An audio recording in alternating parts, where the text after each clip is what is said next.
उधर दिल्ली के पास उत्तर प्रदेश के गाजियाबाद में पुलिस ने मुठभेड़ में कुख्यात बदमाश मोनू चौधरी को मार गिराया। मोनू पर 50,000 का इनाम था और यूपी पुलिस को उसकी काफी दिनों से तलाश थी, जो पूरी हुई और पुलिस ने 50,000 के इनामी बदमाश मोनू चौधरी को मुठभेड़ में मार गिराया। लेकिन मुठभेड़ के दौरान 2 पुलिसकर्मी भी घायल हो गए, जिन्हें अस्पताल में भर्ती कराया गया। ये मुठभेड़ गाजियाबाद के मुरादनगर इलाके में हुई। मोनू चौधरी का नाम प्रॉपर्टी विवाद में मुकेश गोयल की हत्या मामले में सामने आया था और उसी समय से पुलिस मोनू चौधरी की तलाश में थी। पिछले 2 महीने में बदमाश मोनू के खिलाफ हत्या के 2 केस दर्ज हुए थे। इसके अलावा मोनू पर हत्या, लूट और रंगदारी समेत 12 से ज्यादा मुकदमे दर्ज थे। कुछ समय पहले गाजियाबाद पुलिस ने गैंगस्टर एक्ट के तहत मोनू की 29 करोड़ रुपए की संपत्ति भी कुर्क की थी। इस बीच इलॉन मस्क के चीन की यात्रा करने पर अमेरिका में हंगामा खड़ा हो गया। वहां राष्ट्रपति चुनाव की रेस में शामिल भारतीय मूल के विवेक रामास्वामी ने मस्क के खिलाफ मोर्चा खोल दिया। वो चीन पर भी बरसे और उस पर मस्क जैसे बड़े अमेरिकी कारोबारियों को अपनी कठपुतली बनाने का आरोप लगाया।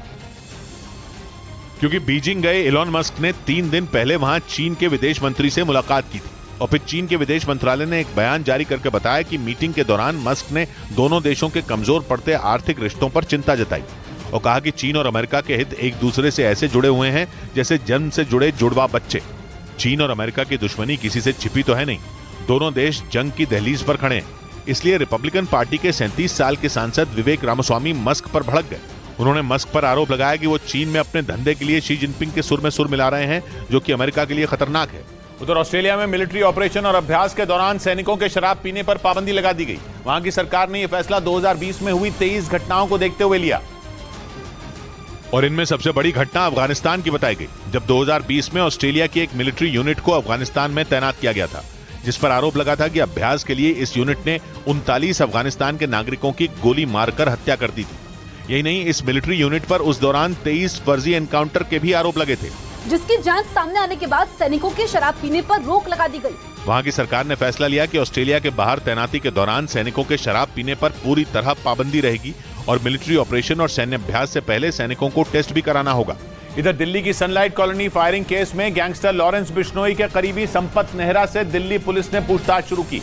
ये वही संपत नेहरा है जिसे लॉरेंस बिश्नोई ने सलमान खान की रेकी करने के लिए मुंबई भेजा था, क्योंकि कुछ रोज पहले एनआईए के सूत्रों ने दावा किया था कि लॉरेंस बिश्नोई की हिटलिस्ट में सलमान खान पहले नंबर पर हैं। साजिश को अंजाम देने के लिए उसने अपने करीबी संपत नेहरा को रेकी के लिए मुंबई भी भेजा था और अब उसी संपत नेहरा से 23 अप्रैल को दिल्ली की सनलाइट कॉलोनी में हुई फायरिंग केस में दिल्ली पुलिस पूछताछ कर रही है। पूछताछ के लिए उसे पंजाब की बठिंडा जेल से दिल्ली लाया गया और पुलिस सूत्रों का दावा है कि इस केस में दिल्ली पुलिस ने राजस्थान से 3 नाबालिग लड़कों को पकड़ा है, जिन्होंने लॉरेंस के भाई अनमोल बिश्नोई के कहने पर सनलाइट इलाके में कारोबारी के घर पर गोलियां चलाने की बात कबूली है।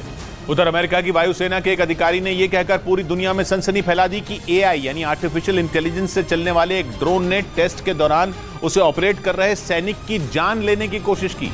हालांकि हंगामा खड़ा होने पर अमेरिका ने सफाई दी कि उसने ऐसा कोई टेस्ट नहीं किया, जबकि पिछले हफ्ते उसके ही अधिकारी ने लंदन में एक कार्यक्रम में कहा था कि टेस्ट के वक्त अमेरिका के एआई ड्रोन ने उसे चला रहे ऑपरेटर को ही जान से मारने की कोशिश की थी। आर्टिफिशियल इंटेलिजेंस के साइड इफेक्ट बताने के लिए अमेरिकी अधिकारी ने कहा था कि टेस्ट के दौरान एआई ड्रोन को दुश्मन की मिसाइलों को तबाह करने का टारगेट दिया गया था, मगर उसके ऑपरेटर ने उसे वार करने का फाइनल ऑर्डर ही नहीं दिया, इसलिए ड्रोन अपने ऑपरेटर की जान के ही पीछे पड़ गया। अमेरिका में एआई ड्रोन के इस खतरनाक टेस्ट की कहानी सुनकर जब बवाल हुआ तो अमेरिका की वायुसेना और उसके अधिकारी दोनों ने ऐसी किसी घटना से पल्ला झाड़ लिया। अमेरिकी अधिकारी ने कहा कि वो तो बस एक उदाहरण दे रहे थे,